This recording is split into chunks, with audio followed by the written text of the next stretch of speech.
খুবই সহজভাবে রেস্টুরেন্ট স্টাইলের সাসলিক বানাই নিব বাসায়। এত সোজাভাবে বানানো যায় যা আপনারা কল্পনাও করতে পারবেন না। তো রেসিপিটা দেখার জন্য পুরো ভিডিওটা না টেনে কিন্তু দেখতে হবে। প্রথমেই ক্যাপসিকাম কেটে নিব কিউব করে। তো লাল কালার, হলুদ কালার, সবুজ কালার নিলে কালারফুল হলে জিনিসটা ভালো দেখা যায়। আমি সবুজ আর লাল পাইছি, সেটা নিয়ে নিছি। আর এই যে পেঁয়াজ এভাবে করে কেটে নিব। এবার মুরগির যে বুকের সলিড মাংসটুক, ওইটুকেও আমি কিউব করে করে কেটে নিলাম।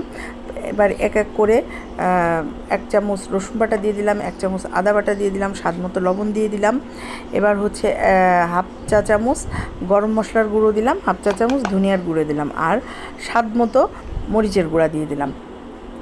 এবার সয়া সস দিয়ে দিলাম, আর ভিনেগার দিয়ে দিলাম। তারপরে ভালো করে মাংসটা মাখায় নিতে হবে। মাখায় নিলাম। এবার ক্যাপসিকাম আর পেঁয়াজগুলো মাংসের ভিতর দিয়ে ভালো করে মাখায় নিয়ে কিছুক্ষণ রেখে দিতে হবে। ব্যাস 5 মিনিট রেখে দিলাম।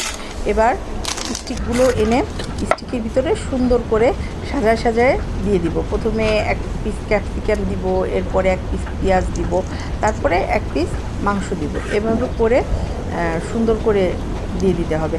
তো আপনারা এভাবে দিতে পারেন, প্রথমে 1 পিস লাল ক্যাপসিকাম, তারপরে 1 পিস সবুজ ক্যাপসিকাম, তারপরে হলুদ। তো আমার কাছে যা আছে আমি সেইভাবে দিছি। ব্যাস, এই যে রেডি হয়ে গেছে। তো একই নিয়মে সবগুলো আমি করে নিব। আমার কাছে চাইনিজ খাবারগুলো কিন্তু রান্না করতে অনেক সহজ লাগে। মানে অন্য সব খাবারের তুলনায় চাইনিজ খাবারগুলো রান্না করা অনেক সহজ। এই যে আমার সবগুলো স্টিক রেডি হয়ে গেছে। এখন আমি একটা মিশ্রণ বানাবো। মিশ্রণের জন্য টমেটো সস নিছি, চিনি নিছি, আর যে রান্নার তেলটা সেইটা নিছি। নিয়ে ভালো করে এটাকে মিক্সড করতে হবে, খুব ভালো করে এটাকে মিক্সড করে নিতে হবে। এবার ফ্রাই প্যানে হালকা করে একটু তেল দিছি আমি। তেল দিয়ে তারপরে 4টা করে স্টিক আমি দিয়ে দিছি। একেবারে লো আঁচে ভেজে নিতে হবে। আর যে মিশ্রণটা আমি বানাইছি, একটা বিরাট দিয়ে প্রত্যেকটা স্টিকের উপর এভাবে দিয়ে দিতে হবে। এই খাবারটা খেতে কারই বা না পছন্দ, আমাদের সবারই পছন্দ। আমরা যখন রেস্টুরেন্টে যাই, নামি দামি রেস্টুরেন্টে যখন খেতে বসি, আসার সময় কত টাকা বিল দিয়ে আসি, তারপরেও রেস্টুরেন্টের খাবার স্বাস্থ্যসম্মত হয় কি না এটাও তো সন্দেহ থাকে, তাই না? তো এভাবে বাসায় বানিয়ে নিলে খুবই অল্প খরচে একটা মুরগিতে প্রায় 10-12টা স্টিক হয়ে যায়।